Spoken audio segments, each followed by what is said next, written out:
Listen, whoever comes to you with this Barzini meeting, he's a traitor. Don't forget that. The godfather film के इस दृश्य को याद रखिए। हमने इसे क्यों दिखाया वो आप आगे की वीडियो में समझ जाएंगे। तो दोस्तों, एक अच्छी खबर ये है कि अब नक्सलवादियों का कमांडर नंबाला केशव राव उर्फ बसवा राजू मार दिया गया है। छत्तीसगढ़ के नारायणपुर में सुरक्षा बलों ने ऑपरेशन कगार के अंतर्गत 27 नक्सलियों के साथ साथ बसवा राजू को भी ढेर कर दिया है। ये कोई छोटा मोटा नक्सली नहीं था, बल्कि इसके ऊपर 1.5 करोड़ रुपए का इनाम था और ये कम्युनिस्ट पार्टी ऑफ इंडिया माओवादी का जनरल सेक्रेटरी था। पिछले 1.5 दशक से ज़्यादा समय से बसवा राजू नक्सलियों को लीड कर रहा था। सुरक्षा बलों पर हुए 2010 के दंतेवाड़ा और 2017 के सुकमा जैसे कई बड़े हमलों का मास्टरमाइंड ये बसवा राजू ही था। नक्सलियों का नेता बसवा मरा है तो सिर्फ नक्सली ही नेतृत्वहीन नहीं हुए हैं, बल्कि अर्बन नक्सल भी आज अनाथ और विधवा हुए हैं। याद रखिए, 2010 में जब छत्तीसगढ़ के दंतेवाड़ा में सीआरपीएफ जवानों का कत्लेआम हुआ था, क्रूरता के साथ हमारे 75 जवानों की नक्सलियों ने हत्या की थी, तब यही अर्बन नक्सल न सिर्फ उस हमले को जस्टिफाई कर रहे थे, बल्कि जवानों की हत्या का जश्न भी मना रहे थे। जेएनयू में सुरक्षा बलों की हत्या की खुशी में वामपंथी पार्टियां सेलिब्रेशन कर रही थी। इकोसिस्टम के लोग हमले को अपनी जीत बताते हुए सेमिनार का आयोजन कर रहे थे। स्क्रीन पर दिखाई दे रही ये खबरें उसी समय की हैं जब सीआरपीएफ पर हुए हमले के बाद जेएनयू में सेलिब्रेशन किया गया था। आज जेएनयू के वे वामपंथी और अर्बन नक्सली जहां भी होंगे, छाती पीटकर बसवा के लिए विलाप कर रहे होंगे। सबसे ज़्यादा विलाप तो नक्सलियों की खुली समर्थक अरुंधति रॉय कर रही होंगी। रॉय नक्सलियों को गांधी विद गन कहती है और 2010 में जब नक्सलियों ने हमारे जवानों को क्रूरता से मारा था, तब सबसे ज़्यादा खुशी शायद इसी को हुई थी। यही कारण है कि तब रॉय ने कहा था कि नक्सलियों के पास हथियारों से पलटवार करने के सिवाय उपाय क्या है, वे तो युद्ध लड़ रहे हैं और युद्ध में यही होता है। जेएनयू के वामपंथी और अरुंधति रॉय तो खुलकर सामने आए थे, जिन्होंने 2010 सीआरपीएफ पर हुए हमले के बाद जश्न मनाया था, लेकिन पर्दे के पीछे लगभग सभी वामपंथी सुरक्षा बलों पर जब जब हमला होता है तब तब इसी तरह से खुश होते हैं, हमले को सेलिब्रेट करते हैं।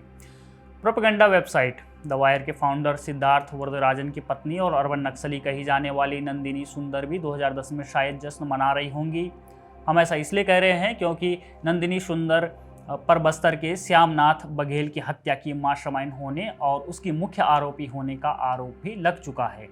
आरोप है कि श्यामनाथ बघेल नक्सलियों के विरुद्ध लोगों को लामबंद कर रहे थे, इसलिए उन्हें नक्सलियों ने मार डाला और आरोप के मुताबिक इसकी साजिश नंदिनी सुंदर ने रची। और द वायर के सिद्धार्थ वरदराजन के बारे में तो हम सभी जानते हैं कि कैसे वे अपनी प्रोपेगेंडा वेबसाइट पर नक्सलियों को क्लीन चिट देते दिखाई देते हैं। दोस्तों, बेला भाटिया और कविता कृष्णमूर्ति और ऐसे तमाम अर्बन नक्सली भी आज शायद विलाप कर रहे होंगे, क्योंकि ये ऑल वेदर नक्सल समर्थक कहे जाते हैं।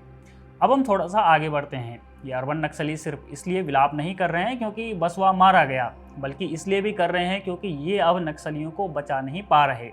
जी हाँ, सरकार नक्सलियों के खिलाफ ऑपरेशन कगार चला रही है, जिसका उद्देश्य नक्सलियों को जड़ से खत्म करना है। इस ऑपरेशन के शुरू होने के बाद नक्सली लगातार मारे जा रहे हैं और हमारे शहरों में बैठे उनके हमदर्दों को, उनके वैचारिक आकाओं को इससे तकलीफ हो रही है। यही कारण है कि अब ये अर्बन नक्सली बिलों से निकलने को मजबूर हो गए हैं। नक्सलियों को जिंदा बचाने के लिए इन्होंने अब एक कोऑर्डिनेशन कमेटी फॉर पीस बना ली है। मीना कंडास्वामी जैसे अर्बन नक्सलियों की ये कमेटी लगातार ऐसे दलों से, ऐसे नेताओं से मिल रही है जो कि इनके हितैषी समझे जाते हैं। 27 अप्रैल को कमेटी के सदस्यों ने तेलंगाना के कांग्रेसी मुख्यमंत्री रेवंत रेड्डी से मुलाकात की। कमेटी ने कांग्रेसी सीएम से केंद्र सरकार पर दबाव डालने की अपील की, जिससे कि ऑपरेशन कगार रोका जा सके। रिपोर्ट्स के मुताबिक इस कमेटी ने लोकसभा में नेता विपक्ष राहुल गांधी और कांग्रेस अध्यक्ष मल्लिकार्जुन खड़गे से भी मुलाकात की है। कमेटी ने कांग्रेस नेताओं से अपील की है कि वो केंद्र सरकार के ऑपरेशन कगार को रुकवाने के लिए दबाव डाले। सवाल है कि अब क्यों ये अर्बन नक्सली ऑपरेशन को रुकवाना चाहते हैं। अब जब नक्सली मारे जा रहे हैं तो इनके पेट में दर्द क्यों हो रहा है। नक्सलियों के मारे जाने पर क्यों कमेटी खेल रहे हैं। ये क्यों पीस टॉक का झुंझुना लेकर घूम रहे हैं। ये झुंझुना उस समय कहाँ जाता है जब ये नक्सली हमारे जवानों पर हमला करते हैं, उनकी हत्या करते हैं, उन्हें हर तरफ से घेर कर मार डालते हैं, क्रूरता के साथ उनकी हत्या कर देते हैं। तब क्यों नहीं एक पीस कमेटी बनाई जाती है। कमेटी और पीस छोड़िए, तब वही होता है जो हमने आपको ऊपर बताया। तब अर्बन नक्सलियों की बालकनियों में वाइन और बियर की बोतलें खुलती हैं और नक्सलियों की विजय का जश्न मनाया जाता है। तो अब बिलबिलाओ बिलबिलाओ मेरे देश के अर्बन नक्सलियों, क्योंकि ये ऑपरेशन रुकने वाला नहीं है। ये ऑपरेशन ऐसे ही चलता रहेगा, नक्सली ऐसे ही मारे जाते रहेंगे। वैसे एक सवाल ये भी है कि लोकसभा के नेता विपक्ष राहुल गांधी क्या चाहते हैं?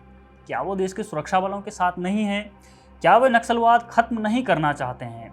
2010 में उन्हीं की सरकार में दंतेवाड़ा में सुरक्षा बलों का कत्लेआम किया गया था, तो अब क्यों नक्सलियों के समर्थक उन्हीं के पास शांति प्रस्ताव लेकर पहुंचे हैं? शायद इसलिए क्योंकि वे जानते हैं कि राहुल गांधी और कांग्रेस पार्टी उनकी विचारधारा की समर्थक है। वे जानते हैं कि वे और राहुल गांधी एक ही इकोसिस्टम का हिस्सा हैं। यकीन नहीं होता है तो इस तस्वीर को देखिए। ये जीन ड्रेजे हैं। इन्हें राहुल गांधी का आर्थिक सलाहकार बताया जाता है। यूपीए के समय सोनिया गांधी जो एनएसी सरकार चलाती थी, उस एनएसी में ये जीन ड्रेजे भी था। चुनाव के दौरान कांग्रेस पार्टी जो बार बार न्याय योजना लेकर आती है, वो इसी के दिमाग की उपज है। इससे संबंधित एक और मज़ेदार बात पता चली है। कहते हैं कि उड़ीसा के जंगलों में जीन ड्रेजे ने अपना खुद का किडनैप नक्सलियों से करवाया था। सबसे बड़ी बात तो ये है, इसकी पत्नी वही नक्सली समर्थक बेला भाटिया है। इस तरह से देखें तो अर्बन नक्सल गैंग का पूरा सर्कल कंप्लीट होता है। नंदिनी सुंदर नक्सलियों की समर्थक है, उसका पति सिद्धार्थ वरदराजन दवायर में नक्सलियों के अपराधों पर पर्दा डालता दिखाई देता है। इसी तरह से बेला भाटिया और जीन ड्रेजे नक्सलियों के लिए काम करते हैं और कांग्रेस पार्टी से संबंध भी रखते हैं। शायद इसीलिए कथित पीस कमेटी राहुल गांधी के सामने आकर रो रही है। दोस्तों, सवाल सिर्फ इतना नहीं है कि यूपीए के समय एनएसी में रहे सदस्य और अर्बन नक्सल गैंग आज नक्सलियों को बचाने में लगा है, बल्कि देखने वाली बात तो ये भी है कि जो खुद को मुख्यधारा की पार्टियां कहती हैं, वह दल तक नक्सलियों के समर्थन में कूद पड़े हैं। कम्युनिस्ट पार्टी ऑफ इंडिया का ये लेटर देखिए। नक्सली बसवा को सीपीआई वरिष्ठ माओवादी नेता कहती है, नक्सलियों को आदिवासी कहती है, जिससे कि आदिवासियों की सहानुभूति जुटाई जा सके, और एनकाउंटर को एक्स्ट्रा जुडिशियल किलिंग्स कहती है। इस तरह एक बात साफ है कि जो भी नक्सलियों के समर्थक हैं, वे सब शांति की बात कर रहे हैं, शांति के प्रस्ताव लेकर सरकार के पास आ रहे हैं। ये देखकर ही मुझे द गॉडफादर फिल्म का वो सीन याद आया था जो हमने आपको वीडियो की शुरुआत में दिखाया। उस दृश्य में पिता बना एक कैरेक्टर पुत्र को समझाते हुए कहता है कि जो भी शांति का प्रस्ताव लेकर आए, समझना वही गद्दार है। आप उस दृश्य को एक बार फिर से देखिए। Listen, whoever comes to you with this Barzani meeting, he's a traitor. Don't forget that. आपने देखा कि शांति का प्रस्ताव लाने वाला ही गद्दार होता है। अब आप समझ लीजिए कि इस समय कौन नक्सलियों की ओर से शांति की बात कर रहा है। एक बात और याद रखिए, भीमा कोरेगांव के समय भी कई वामपंथियों को गिरफ्तार किया गया था और इन पर हिंसा के आरोप लगे थे। गौतम नवलखा, वरवर राव, सुधा भारद्वाज, अरुण फरेरा और वर्नोन गोंजाल्विस इनमें प्रमुख नाम हैं। ये भी मत भूलिए कि ये सभी नक्सलियों के समर्थक हैं और आज ये सभी चाहते हैं कि ऑपरेशन कगार रोक दिया जाए। ऑपरेशन कगार में बसवा मारा गया है और 2010 समेत तमाम मौक़ों पर जब सुरक्षा बलों पर हमले के बाद जश्न मनाने वाले वामपंथी विलाप कर रहे हैं और कह रहे हैं कि शांति होनी चाहिए। इसको लेकर आपका क्या कहना है, आप हमें कमेंट सेक्शन में ज़रूर बताएं। अगर आपको हमारा कंटेंट पसंद आता है तो हमारे चैनल को सब्सक्राइब भी कर लें। जय हिंद।